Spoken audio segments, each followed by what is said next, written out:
Okay, so we're just gonna dive right in because like we got our script. She wrote, we gonna go. Okay, ain't no playing no more. We locked in. So y'all are y'all ready? Because y'all need to lock in. Like get your shit together and lock the fuck in. Get your headphones on and get locked in because we about to start. So, anyways, this is where the story begins.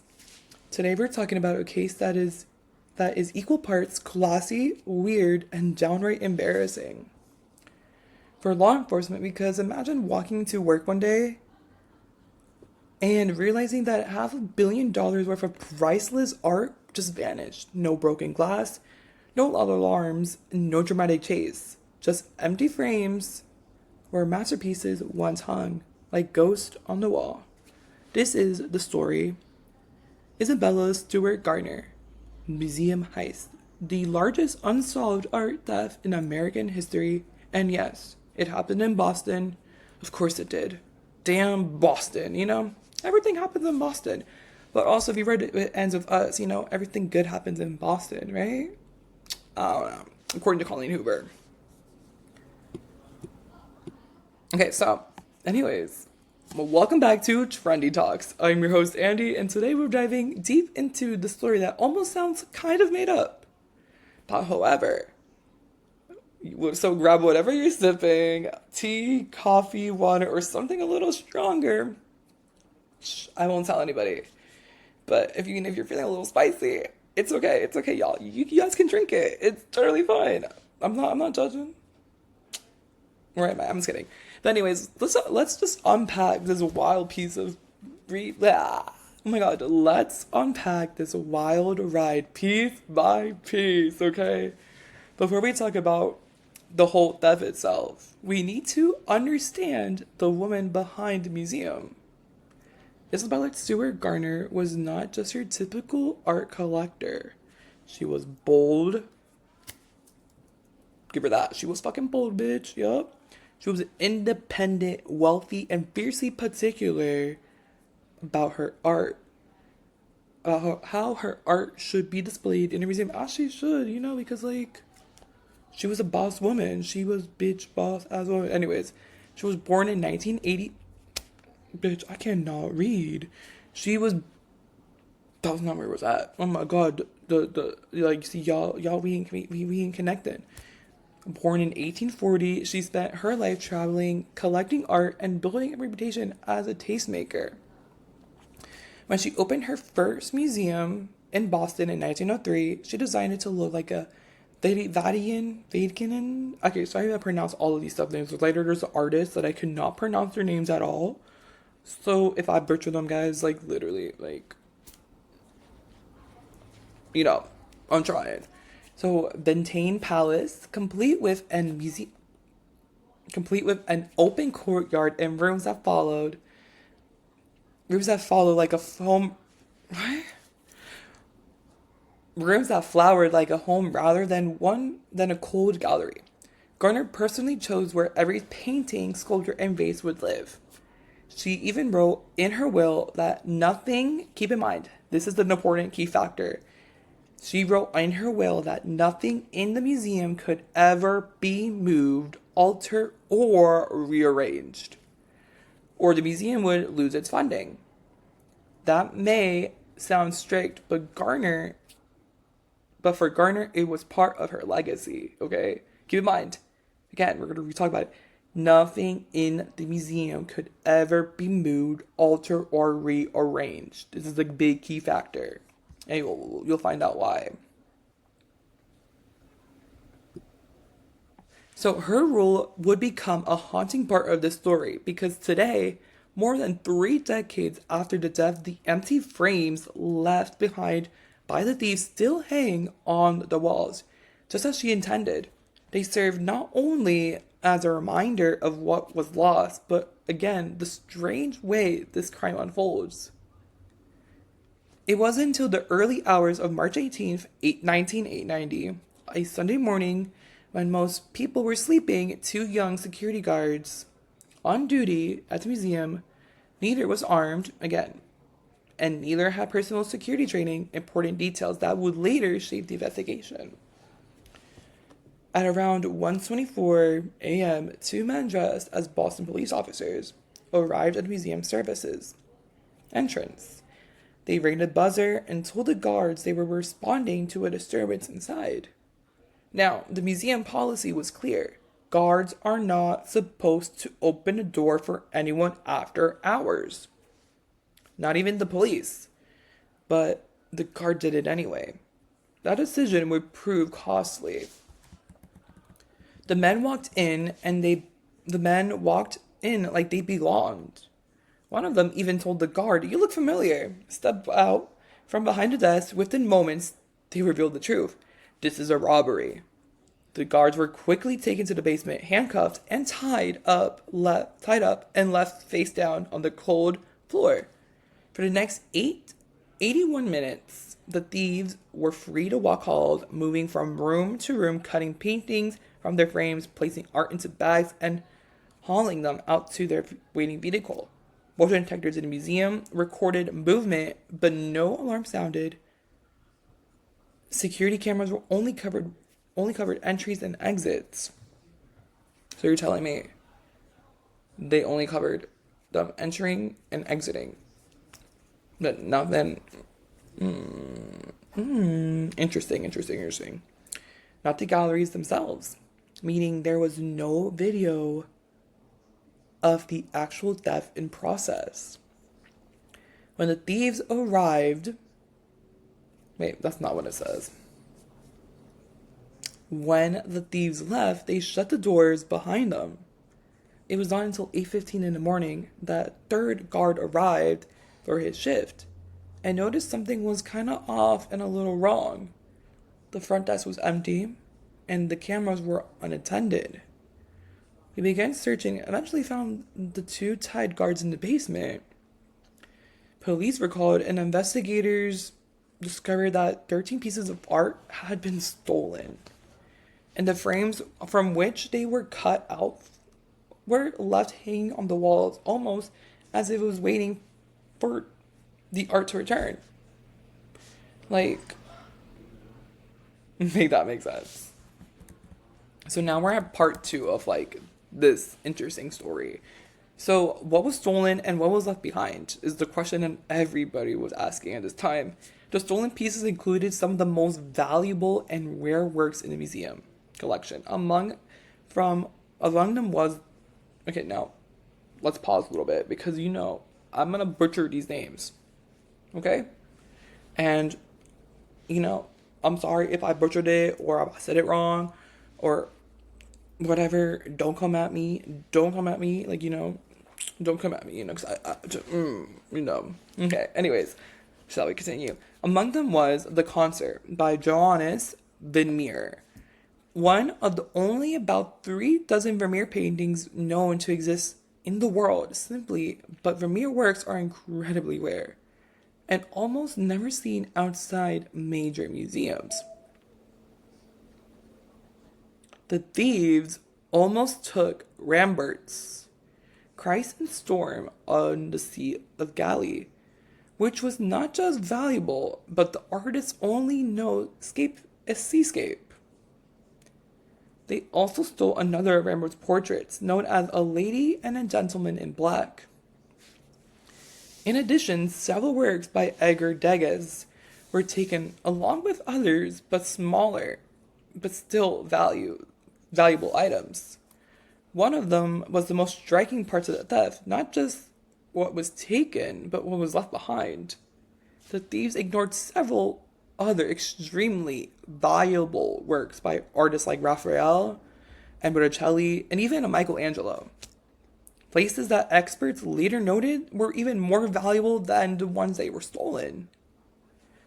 The suggested two possibilities were either the thieves had a specific list of what they were supposed to take, or simply didn't understand true value of everything they could have ever taken. Either way, it tells us that this is not just a random smash and grab job, it was targeted. At the time, the total value of the stolen art was estimated to tens of millions, but as art prices have risen, Over the decades today, the pieces are valued at over $500 million.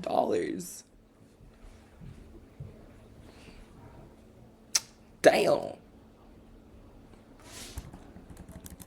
That makes this not just one of the largest art thefts in US history, but the largest in the world, and yet, more than 30 years later, none of the art was ever recovered. The fact that the art was cut cleanly from the frames and that those frames were left hanging and eerie and almost symbolic. Because of Gardner's will, the museum cannot replace the art or move the empty frames. They remain exactly where they are meant to hang, telling the story of the crime that is the darkest possible way. But how could such a large theft happen with such basic security failures? There are several key mistakes that made the crime possible. First, the door was open to strangers claiming they were police officers, breaking the museum rules. Second, the fire alarm system has been disabled early that night because the guards were believed it was malfunctioning. A decision later criticized by the investigation. The third, the security cameras did not cover the gallery spaces, only the entryways. The thieves also removed the tape that recorded the entire entry, showing they had at least some knowledge of the museum's security system. Now, the FBI took over the investigation quickly, but the early hours were chaotic. Guards were questioned multiple times, investigations overlapped, the leads were not always followed through clearly. For years, the case went cold. The investigators chasing rumors and tips that led nowhere. It wasn't until 2013 the FBI made a rare public statement about the case, saying they believed they knew who was responsible and that the art had been moved to locations in Connecticut and in the Philadelphia area. Despite this announcement, no one was ever arrested, and no stolen artwork has ever recovered. Okay, so let's make a lot of information. All right, fam. Let's take a quick break from the episode and let's talk about a tasty and healthy treat, Dochi. If you're craving a sweet snack that's gluten-free, vegan, and sugar-free, Dochi Cookie Dough is calling your name. They have so many great flavors and you can try, and it's safe to eat right away out of the package. Head to www.dochifoods.com and grab some today. Use the code it's AndyL14 for 20% off your purchase. That is AndyL14 for your purchases. Happy, healthy snacking, and let's get right back into the episode. All right. Okay, after decades, investigators, reporters, and art experts have developed several theories that happened to the stolen pieces. Who was behind the crime? One of the most discussed theories involves organized crime, specifically the Boston mob. Law enforcement sources have suggested that members of criminal groups in the Boston area orchestrated the heist, using the artwork leverage as trade goods or bargaining chips in legal deals. Art like this cannot be sold easily. You can't put a veneer up on eBay, but stolen art can become kind of a criminal currency, passed down around between groups to secure loyalty favors or protection. In 2013, the FBI announcement hinted that some of the my dyslexia is not letting me read. Anyways, in 2013, the FBI's announcement hinted that some of the suspects may have been connected to organized crimes, and that the stolen art might have been moved to locations along the East Coast. However, the evidence has never made it public, and without a clear trail or recovered artwork, no arrests were made. In fact, some individuals believed to be involved have since died, leaving them with fewer leads. Another theory suggests that the art was hidden somewhere from within the United States, perhaps in private homes, storage units, or abandoned buildings, and never resurrected never resurrected because anyways, again, dyslexia. Those who took it were too afraid to reveal the location. People who deal in stolen art often keep it hidden for years until they believe the heat is gone or until they can figure out a safe way to move it. If this is true, the art could not be sitting, it could be sitting in the attic or basement right now, waiting for someone to come forward.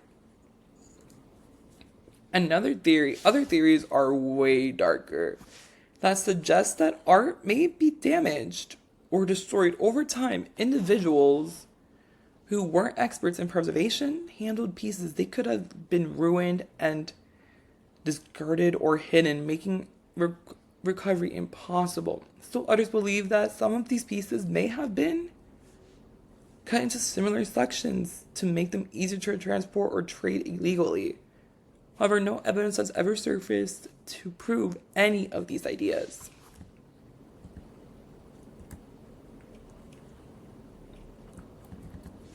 Even going furthermore into these theories and suspects and clues that people have hinted, again, the heist happened more than 30 years ago. Investigators, including the FBI and the museum's own security team, still don't know for sure who stole the art or where the pieces are now.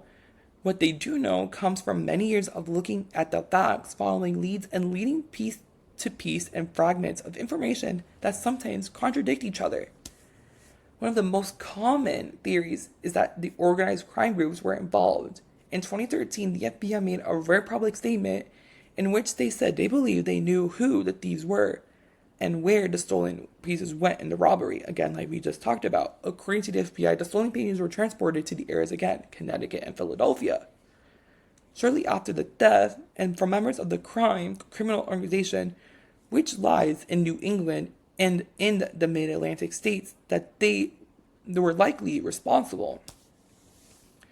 This doesn't mean there's proof, but it means investigators think they know who or where the general path of the art is, but still they don't have an actual piece or anyone to arrest.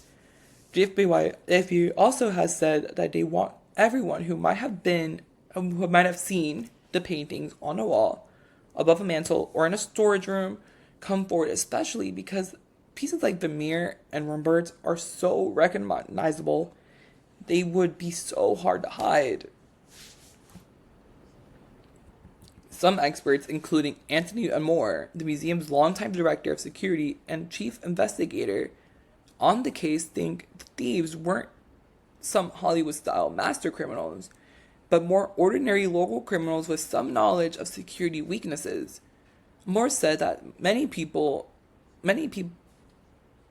ideas about slick, perfect heists are unrealistic, and the way the crime was executed looks like more people acting opportunely, though clearly with some planning and boldness.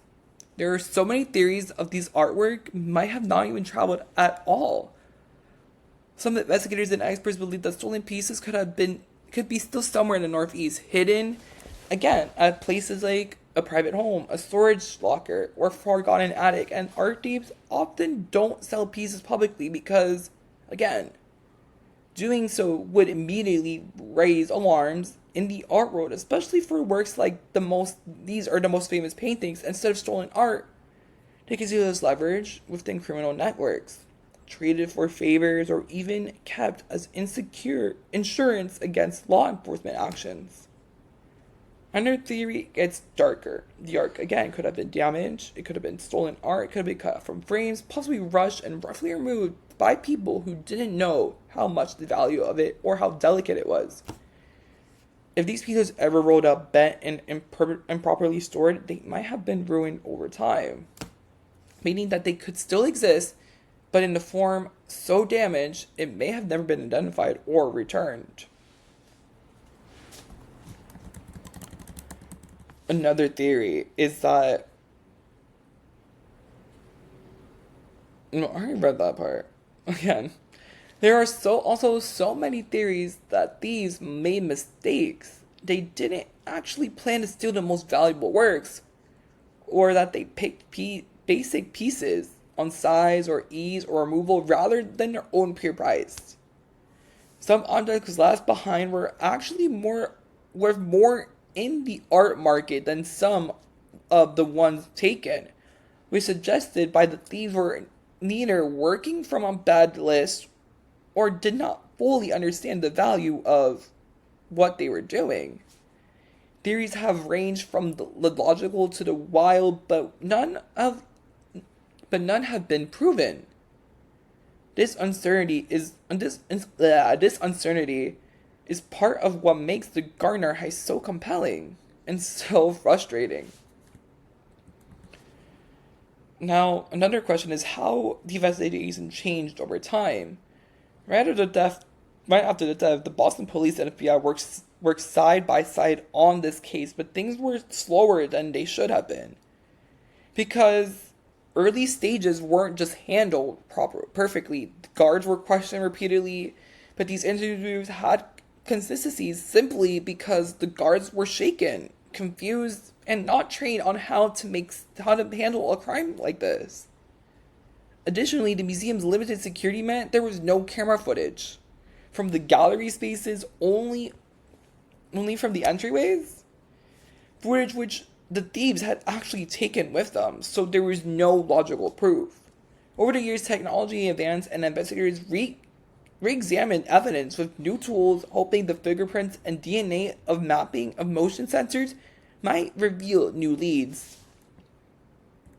As time went on, a serious suspect was mentioned in news reports and investigator discussions, including local criminal figures and people connected with. Damn, like, why are you trying to cut me off, little Mike? Anyways, been like local criminal figures and people have connected to organized crime, but no charges were ever filed. And none of the stolen art was ever found.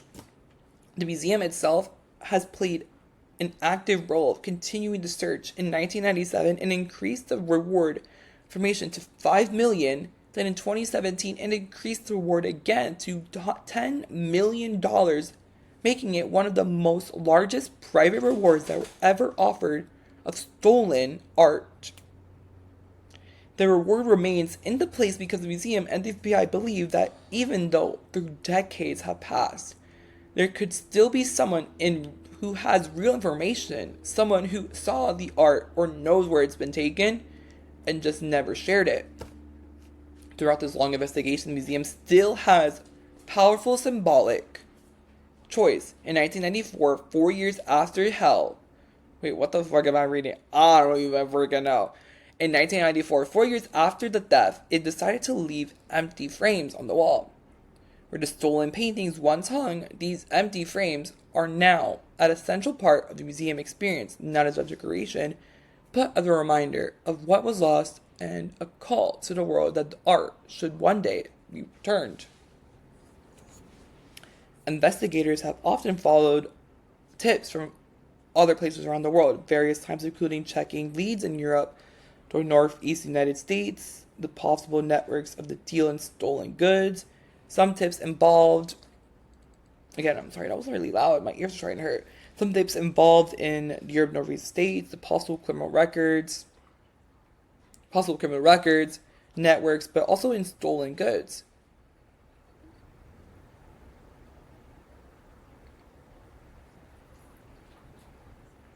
Often stolen goods. Which I lost my place because I got distracted. Oh my god.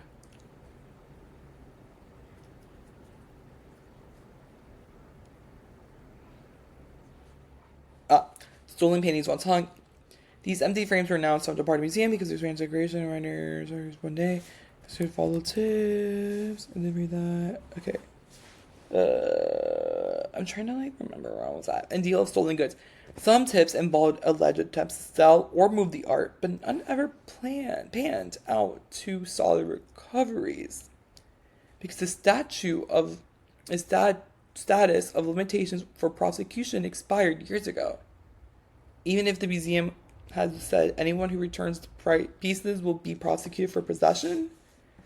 No, I mean, again, they said it expired. Today, the FBI still listed the stolen as the part of the National Stolen Art File, and law enforcement agencies around the world continue to share tips and leads. Again, if someone recognizes a piece of private collection in state stills or even just hanging in someone's house, is that they hope they will be contact authorities and help bring these masterpieces back home. Yeah, like, hopefully, I mean, there has to be something, like, this is crazy. It just feels so, like, unreal in a way, you know what I mean? It just doesn't, like, I don't know, I think it's, like, so interesting, like, this whole case was interesting, honestly. Honestly, it was like more of like, it wasn't even like a murder case if you really think about it. It was more of like again, a criminal death kind of conversation. Like, it makes you think like what really could happen. And it doesn't give like actual story. It gives more of like, oh shit, it's like an actual heist, like, bank heist, or it's giving like, now you see me, now you don't type of vibe. Which is pretty like similar. Like they didn't get away with it, but like again, like they got away with it, which is like so crazy to me. But anyways, all right, that's all. All right, that's all for the Isabella Stewart Gardner Museum heist. One of the most boldest, strongest, and most mysterious art crimes in history. I hope you found the story as fascinating as I did, and frustrating as I did, because literally I was frustrated when I first started reading, like researching this. I was like, what the hell?